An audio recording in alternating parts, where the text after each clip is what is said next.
மக்களே, நீங்கள் பார்த்துட்ருக்க தக்காளி செடி.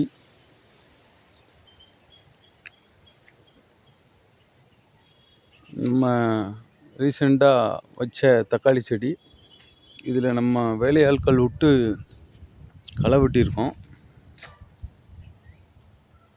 இன்னும் அந்த பக்கம் வெட்ட வேண்டியிருக்கு. ரொம்ப கொலை செடி எல்லாம் வளர்ந்துட்டு களைகள் அதிகமாக இருக்கிறதுனால இப்போ தெளித்து பார்த்து தான் எடுக்க வேண்டியிருக்கு. மழை பெஞ்சதுனால களைகள் அதிகமாயிட்டு.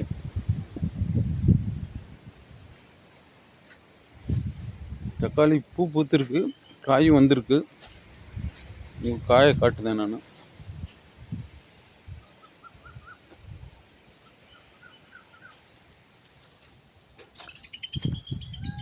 இங்கே இருக்கு பாருங்க காய், தக்காளி காய் வந்திருக்கு. ஆனால் இதில் சில பூச்சிகள் ஏதோ இருக்குது, மருந்து அடிக்கணும்.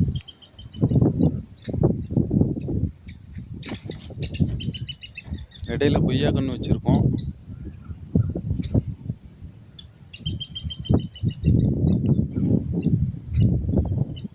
அந்த பக்கம் உளுந்து போட்டிருக்கோம். உளுந்தில் பூச்சிகள் அதிகமாக இருக்குது.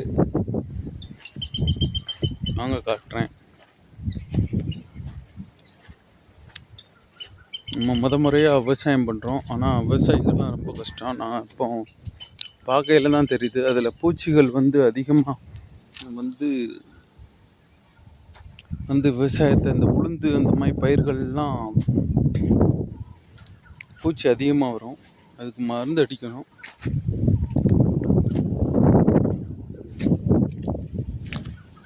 இந்த பக்கம் களை எடுக்க வேண்டியிருக்கு.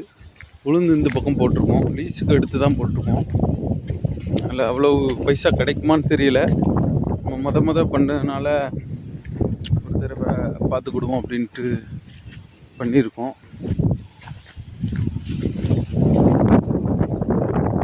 இது எள்ளு செடி. எள்ளு செடியில் அவ்வளோவா பூச்சி இல்லை.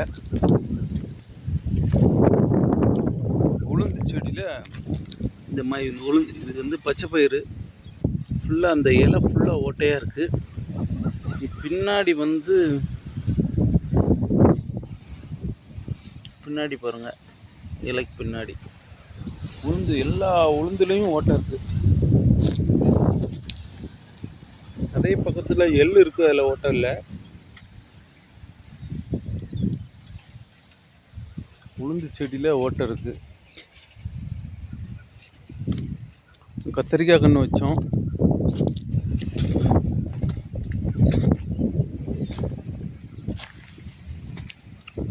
கத்திரிக்காய் கன்று இந்த இருக்குது. இன்னும் வளருது கத்திரிக்காய் கன்று. ஆனால் உளுந்து செடி ஃபுல்லாக ஓட்டை விழுந்துட்டு. அந்த பக்கம் கருப்பு உளுந்து போட்டிருக்கோம், அதுலேயும் ஃபுல்லாக ஓட்டை தான். என்ன பண்ணணும்னு தெரிஞ்சவங்க எனக்கு மெசேஜ் பண்ணுங்கள். மிளகா செடி வச்சுருக்கோம். மிளகா செடி இது உளுந்து ஓட்டை விழுந்ததுனால, இலை ஓட்டை விழுந்ததுனால அதில் என்ன பண்ணணும் அப்படிங்கிறத நீங்கள் தெரியப்படுத்துங்க. என்ன மருந்து அடிக்கலாம் அப்படின்ட்டு. நான் இயற்கையாக ஏதாவது பண்ணலாம் அப்படின்னு தெரிஞ்சால் எனக்கு கமெண்டில் போட்டு விடுங்க. விவசாய மக்கள் அனைவருக்கும் என்னுடைய வீடியோ பார்க்க எல்லாருக்குமே என்னுடைய நன்றியை தெரிவித்துக் கொள்கிறேன். நன்றி, வணக்கம்.